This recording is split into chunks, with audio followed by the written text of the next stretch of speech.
sports listeners. I'm your host, Erica Salda, the Queen of Teen. Please tune in every single Tuesday. This whole hour of Santa Barbara teen athletes. Woo! And we're talking all athletes. Welcome again. Another Tuesday morning at 9 a.m. I'm so excited. We've got Ava Burford back in the house. Yay! UCLA. 4-year teen athlete, star, co-host. I'm so excited that she was able to attend. There's a reason behind her being here today. We also, later on in the show, Ed Langlow is going to be introducing a Dom, Santa Barbara, always a Dom, once you're a Dom, whatever your little thing that you say. See, if once you a can't, Don, if always a Don, Don. you kind of messed it up. Once a Don, always a Don. Yeah, okay, see, well, okay, so anyway, we have a graduate from Santa Barbara, pre-World War II, also was a song, they called it, what did they call it? It wasn't a cheerleader, it was a song leader. She graduated in 1943, Erica. Graduated in 43. She started in 1940, which was prior to the war. Nice. By the time she graduated in 1943, we were right in the middle of World War II.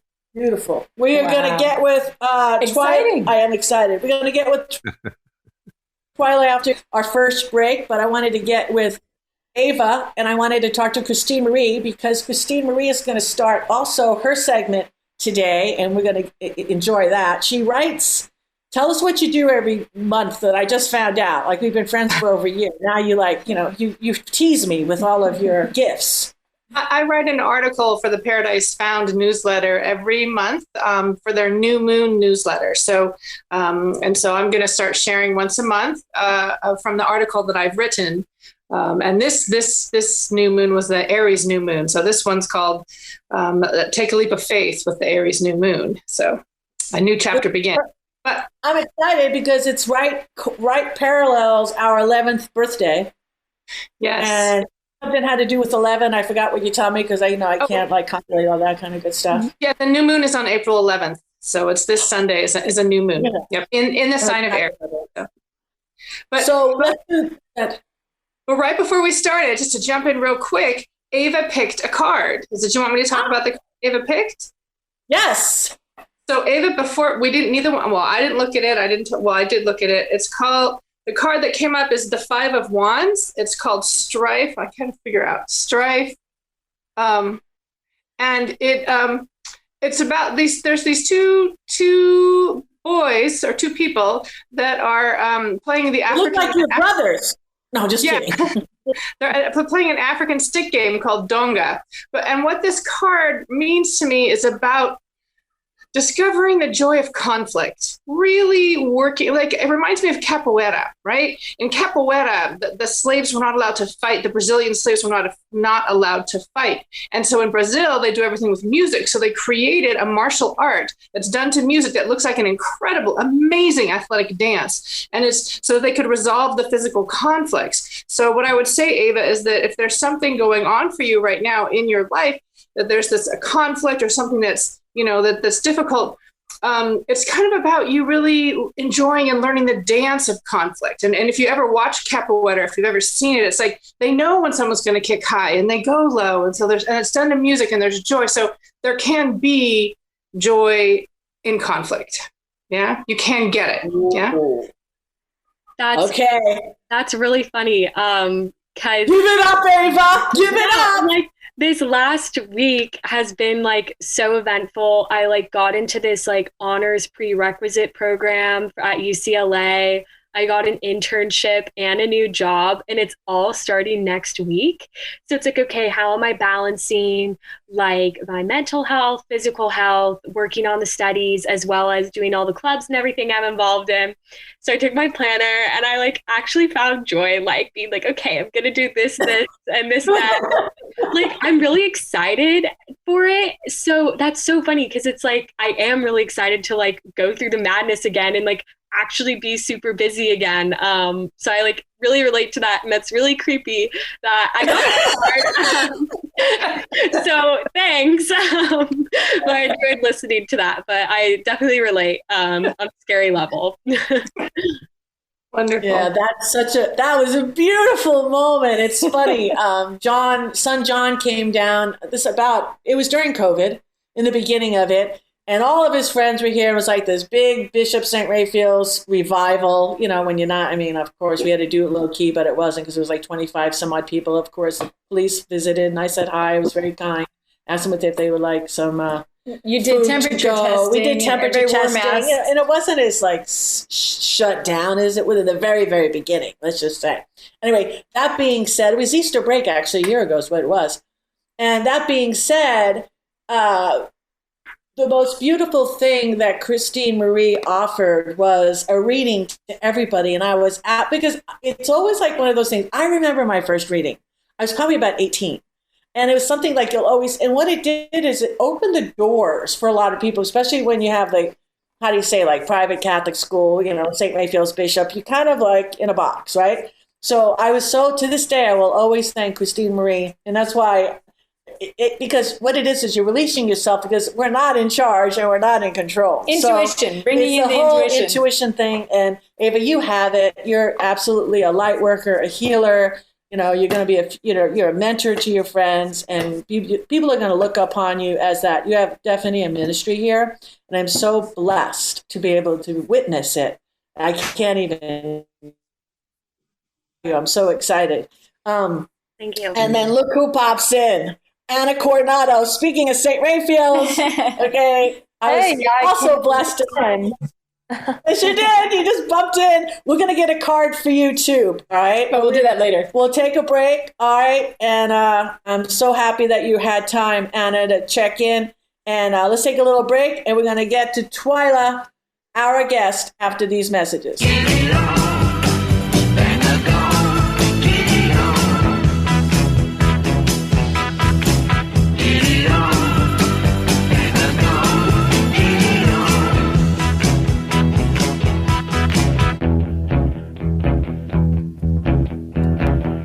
We are back, and this is Santa Barbara Teen Sports Radio Show. I am your host, Erica Salda, the Queen of Teen. Please tune in every single Tuesday, 9 a.m. We're back again in the house. Ed Langlow has a guest. I've been waiting all week for this. We also have Ava Burford and Anna Coronado. Both have come back from college to be a witness to this, which I'm really excited that they wanted to experience this. I love alums and I love history, and I just love this town to be able to be the community that we are, to connect it all together. And Ed, thank you so much. Who did you bring today?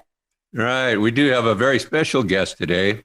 She was the source of information for the last 3 segments that I did. Twyla Johnson Christensen. Twyla, welcome to Teen Sports, and if only I had known. Twyla enrolled in Santa Barbara High School in 1940.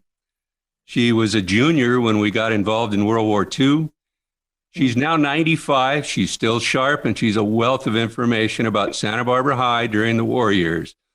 I'd like to start this interview with a little bit of a segment that I did 2 weeks ago. I said that the Dons were riding high on a wave of success, having just won the 1940 CIF Southern California Championship. Times were good, but that wave was about to break. On Sunday morning, December 7th, 1941, Japan bombed Pearl Harbor. The next day, Franklin Delano Roosevelt plunged the United States into war, and things at Santa Barbara High very quickly began to change. Now, I believe that the impact and the stress level on Santa Barbara High School was hit harder than any other high school in the nation. And I say that because just a few weeks later, on February 23rd, 1942, a 365-foot Japanese submarine surfaced off the coast of Goleta and began shelling the coastline. Their target was the Elwood oil fields. Just 11 weeks in, the war had come very close to home. So, Twyla, I asked you last week about if you remembered that day, and you gave me a very detailed answer. So tell that story again. Well, it was quite an exciting night. I was in front of my home with Johnny Latham, who had a band in high school. And sometimes I sang with that band. And so we were making plans. And the block warden came by. He was checking the lights from houses so that no light would shine through the windows. Everyone was required to hang draperies or close their window in some way so that light did not show. And so in his route, he mentioned that Elwood had been bombed. And we stood with our mouths open, of course, and scared to death. And Johnny said, I think I better go home right away. And we had visions afterwards that the Japanese would land on our shores. Can you imagine the fear that we had, not knowing that night whether we were going to be invaded? So that was quite a night. So how did that affect school? How did it affect your ability to study, and how the school was able to perform? Well, interestingly, there was a lemon packing company out in Goleta, the Johnson Lemon Company, and it supplied about 80% of the agricultural income. And so when the boys and the teachers went into the service, why, they called upon high school students to fill that vacancy. And so the high school developed a program, a half-day program, whereby the students could leave the school and get credit for working. And the boys would pick lemons and the girls would pack the lemons. And they saved, actually, the whole produce. And in addition to that, they also picked tomatoes. And then the school also did some training for girls to become radio operators and clerks in stores. They trained them for industrial work as much as they possibly could. Interestingly, there was a teacher who had a few girls that made gloves from old coats for seamen that would be checking. Disarming mines, right? Yes, disarming mines in the seas off of Britain. And so some of the things that they did was far-fetched, as you can see.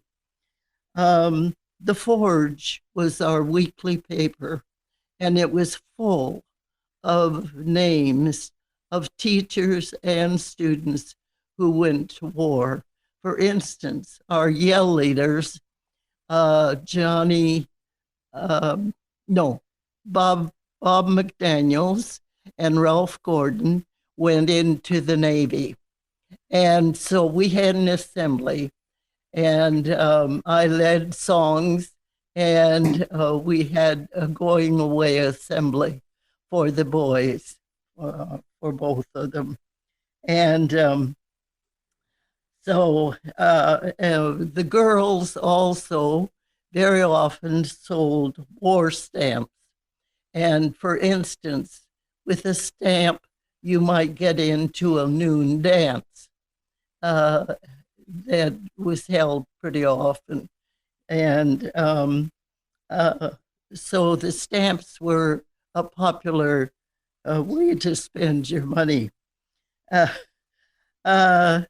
Interestingly, this is something I think is interesting.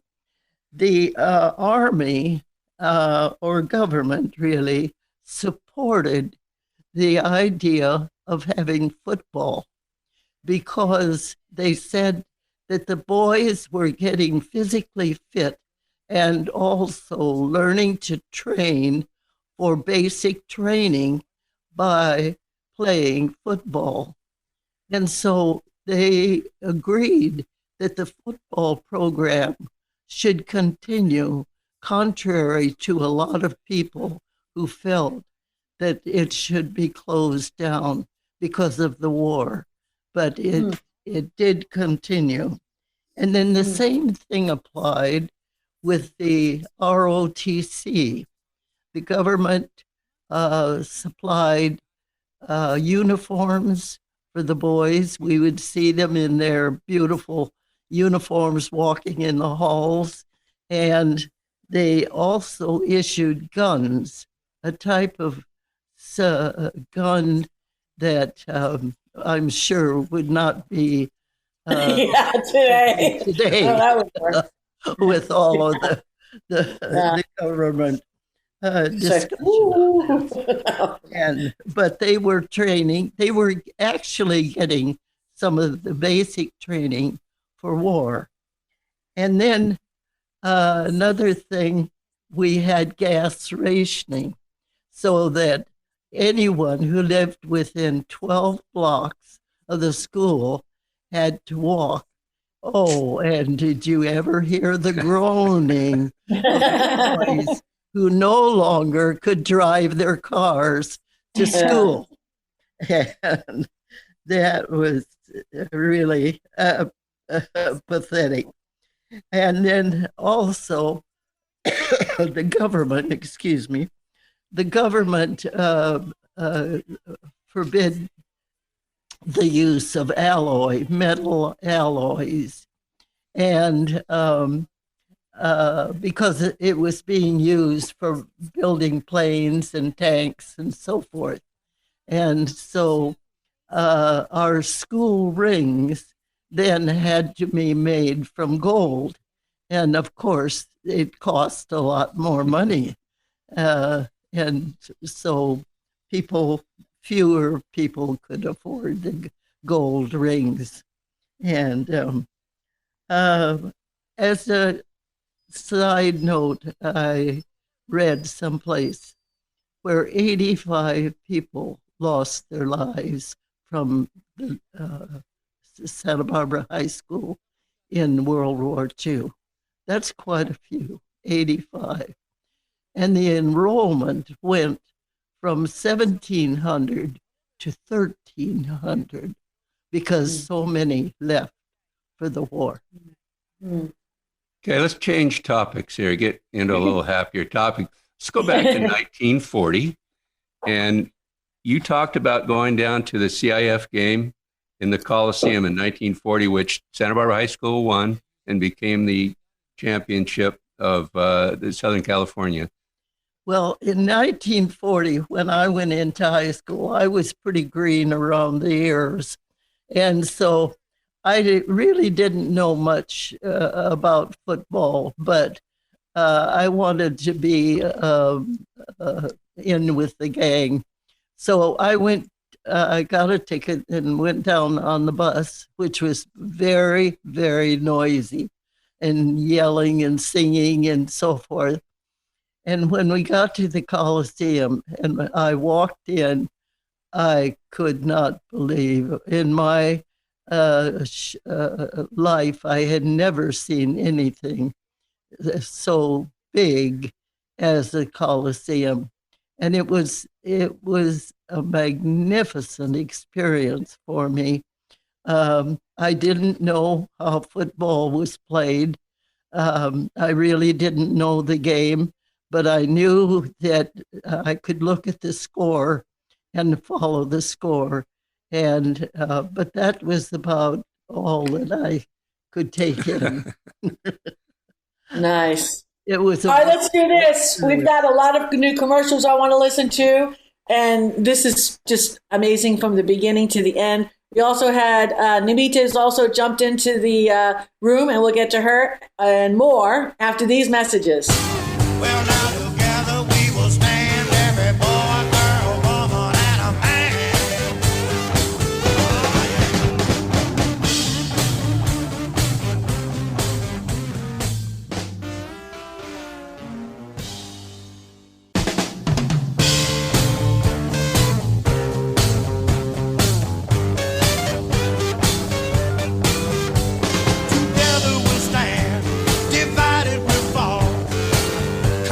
now people, let's get on the ball and work together. Come on, let's work together. Now people, because together we will stand, every boy, every girl, and a man. We are back, and this is Santa Barbara Teen Sports Radio Show. I am your host, Erica Salter, the Queen of Teen. Please tune in every single Tuesday, 9 a.m. Great. I know Ava's got to jump back into UCLA, her class. She's got to join her own little Zoom room. I know she's got a lot of other stuff, and she's going to be filling us in on the next show that you could participate with. But you had a question, Ava, for Twyla. Yeah. So, Twyla, your story is incredible. I have not been like this captivated in a Zoom for I can't remember how long. Like, thank you for sharing and being here with us. It's amazing. And it mentioned that you were a song leader. Could you tell us a little bit more about your experience doing that at all? More experience. Song leading, in the song as leading. Song leader? Well, when I ran for the office as song leader, why, we put up banners that stretched completely across the halls. And I had some very good people who helped me, and we made up different programs that we would hand out to people, flyers, and in order to get people to vote. And then when I became a song leader, then I invited the two girls that ran against me to be with me. Brilliant! Because I knew how badly they must have felt in losing. And so anyway, then my mother was a seamstress, and she made our outfits with gold satin and green gabardine. They were beautiful. We had gold blouses, and then our skirts were like a gold gabardine with a musical staff that she had put on the skirts. So they were really clever outfits. And so... Was your mother's name like related to Dolce Gabbana or no? Is your mother related to Dolce Gabbana? For the Dolce? No. No. So just so you know, Twyla is, most of the time she's reading my lips. Her hearing is not what it used to be. So if you hear me talking to her, she's reading my lips and answering the questions. It's fine. It's all good. How are we on time? I want to get, if Anna, do you have a question? Yeah, I was, once again, like Ava said, that story was incredible. It's really hard to keep focus over Zoom these days. So it was really interesting hearing about your experience during the attack on Goleta. My question would be, do you remember any effects on either like the local community in Santa Barbara or even just you and your friends as like high schoolers and young adults after the attack on Goleta, and if there were any like lingering effects that stayed in Santa Barbara? You hear that? Did we have any effect? Yeah. Do you remember any effects on the community or other students after the attack at Elwood? Oh, well, you can imagine with the things that I told you affected everyone very much, their lives. I mean, going to work, many going to work and picking lemons. They had never done that in their lives. And there was fear in after the attack. However, that eventually wore off. But it was not unusual to go down State Street, for instance, and see dozens and dozens of servicemen walking up and down the State Street. And everyone was dedicated to the war effort. And I will speak later about how I joined the Red Cross and because I felt guilty. And I think most people felt that way. They could hardly wait in order to find some sort of way to support the war effort. It was very popular. Nice. I want to, we have a little bit of time before our next break because we've got more people we want to talk to, and we want to invite you back because this is definitely a two-part interview, I can tell right now. But let's talk about the Red Cross because we love the Red Cross. We support the Red Cross. They're so big in our community even today. So let's talk about the Red Cross and their influence and their impact. Okay. And the Red Cross? No? Yeah. All right. Yes. I went up to college on the Hill, which was the beginning of UCSB. And I went there for 1 year, and then I felt guilty because I felt that I was not really helping the war effort. So I joined the Red Cross, and they were located at Hoff Hospital, which was off of Las Positas now. And it was an Army hospital. And so I worked as a bookkeeper for the Red Cross. And I used to go to lunch periodically and walk across the wards and see the servicemen in their rooms. And it was rather pathetic. I mean, some of the scenes were, as you can imagine, were hardly tolerable to see some of the men and in their condition. And there was one in particular that had elephantitis of his right leg. And of course, with elephantitis, the leg swells to about the double size. And he would come, I could hear him coming down to visit me in my office, and he was dragging his leg behind him as he came. And he was from New York, and I gave him money to make the flight to New York, and he was so thankful.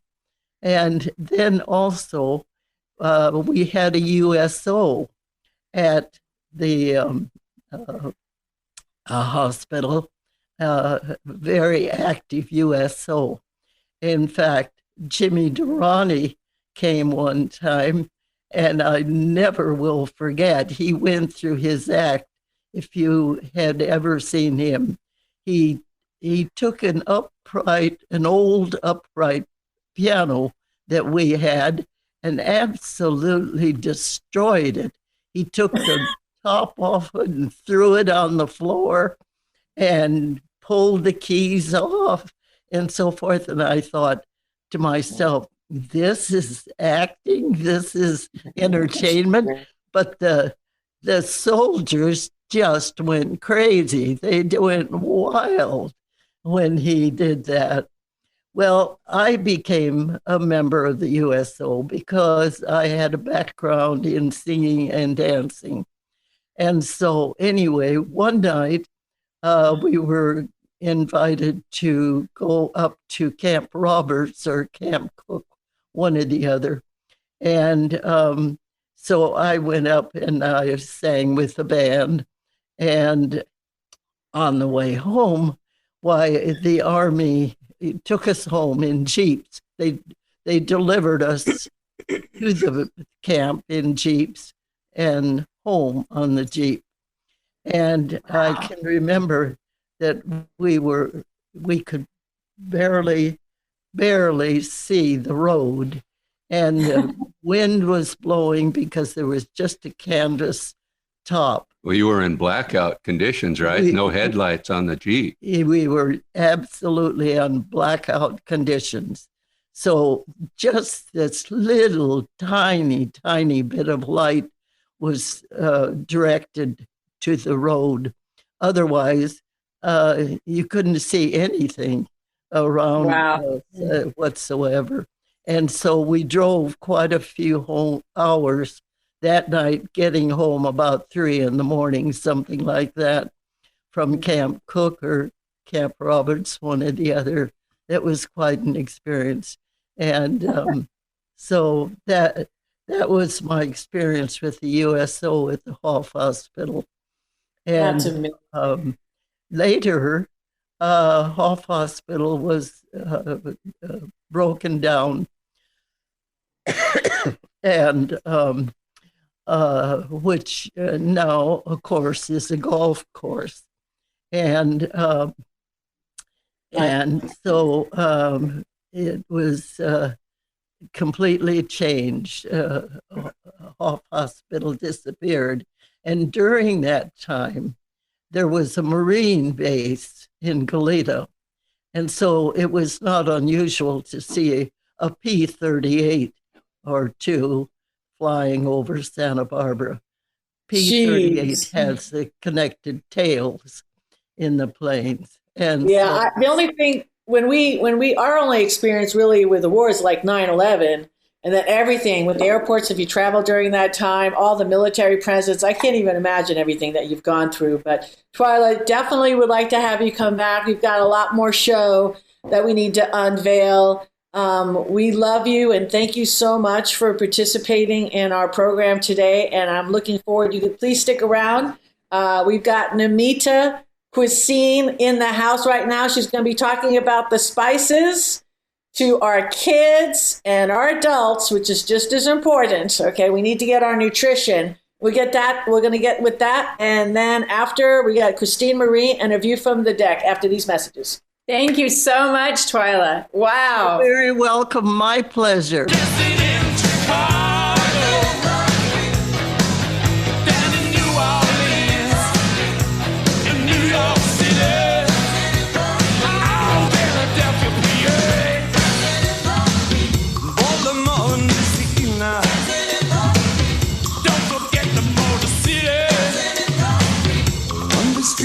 Brazil.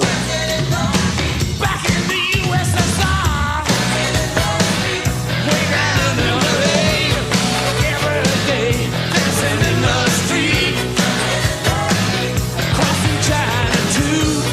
Me and you, dancing in the street.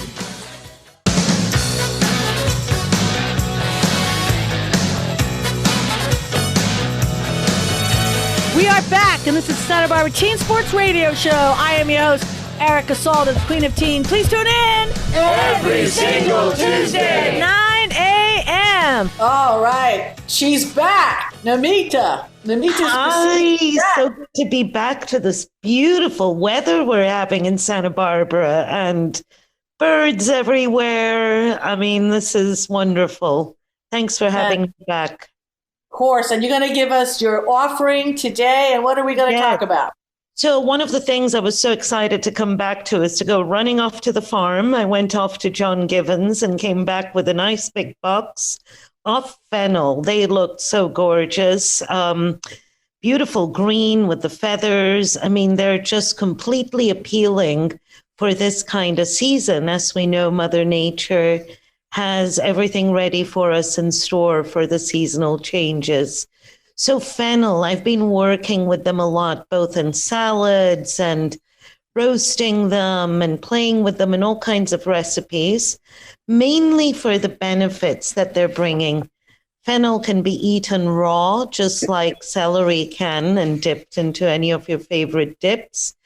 But surprisingly, it's loaded with vitamin C, super anti-inflammatory, which we like, and simply very cooling for the body, which is nice in this kind of weather. So I highly encourage you to go to the farmer's market and attack the fennel stalks. They're looking gorgeous. Yay! Yes. Great for the brain, too, and for the mood, by the way. I learned that today as I was researching her. So did you say that they had fennel available at the farmer's market? Yes. Can we go there and buy it? Yes, and it tastes delicious, cooling. I mean, it's just really good for the overheating of the body. We use it a lot of in Ayurveda, which is an ancient art of cooking for the restoration of the gut. And fennel can be even cooked in lentil bean soups or any of your favorite soups too. They're very versatile. They taste, to me, I love the taste of fennel. Dominique, do you have anything to say about fennel? I like to dice it up and cook it with onions. That's really, it really enjoyable. And people don't realize that they're eating something other than an onion. So, yes, they're good to disguise for sure. That's when we introduced, never had fennel. Yeah. And then I've had a really delicious fennel and feta cheese and cucumber salad. Yeah. But it's so delicious. But as soon as you even bite into the fennel, your stomach feels just like, this is gentle. This is exactly what I need. Exactly. And the fresh fennel is actually a luxury. Not many countries have it. I was in Spain and I definitely could not find fresh fennel anywhere.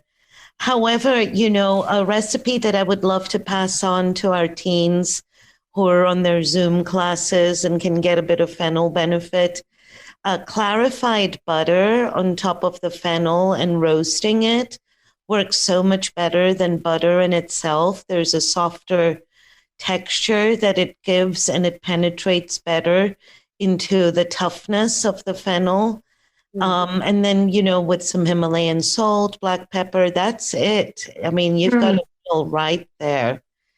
So I would like to encourage our youngsters to play a little bit with that while they're Zooming away. So Namita, are we back up and running, or are we writing? I know you're doing book, cooking classes, everything like that. So are we pitching that Namita is up and running to your clients that call in? What are we doing? Yes. So I would love to bring back our teens into the kitchen to learn some cooking. I am offering cooking classes, but for smaller groups until we get the whole vaccination and everything in place and at a distance. But definitely it's a private, intimate class using our seasonal vegetables from our farmers market and integrating all the benefits of the spices. I am fortunate that our youngsters are very open to healthy food in California. I did not see that in other parts of the world.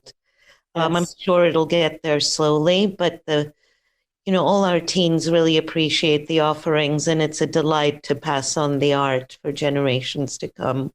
Nice. Well, we're blessed to have you, Namita, and we want to give you your new commercials, all that nice fresh start for spring. So just get a hold of Dr. D and we'll make that happen. And we've got next up Christine Marie with The View from the Deck coming right up after these messages. You're addicted to love.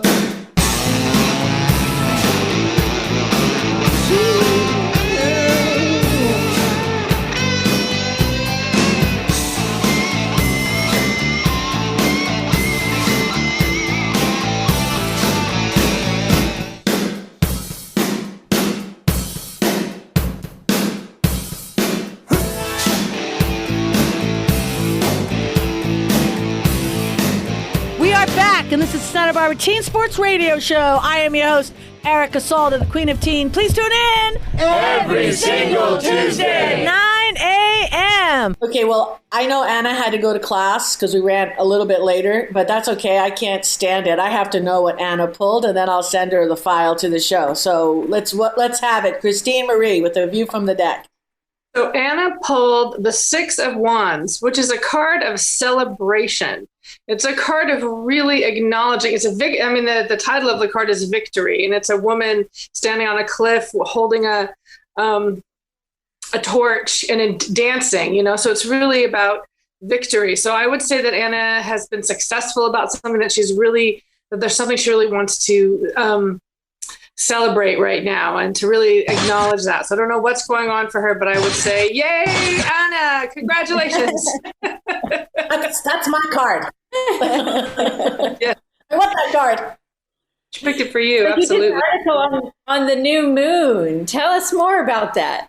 Yes. This month I did an article on the new moon, and what I wanted to do real quick too was to give a shout out to Ellen Worth Foster. Just give great gratitude to her. She's technically the marketing coordinator at Paradise Found, and when I send her my articles, I'm often a little day late, and she edits them and puts some pictures and stuff, and she's such a gift. So I just wanted to give a shout out to her at Paradise Found. My article this month is called A New Chapter Begins, and it's about the Aries new moon.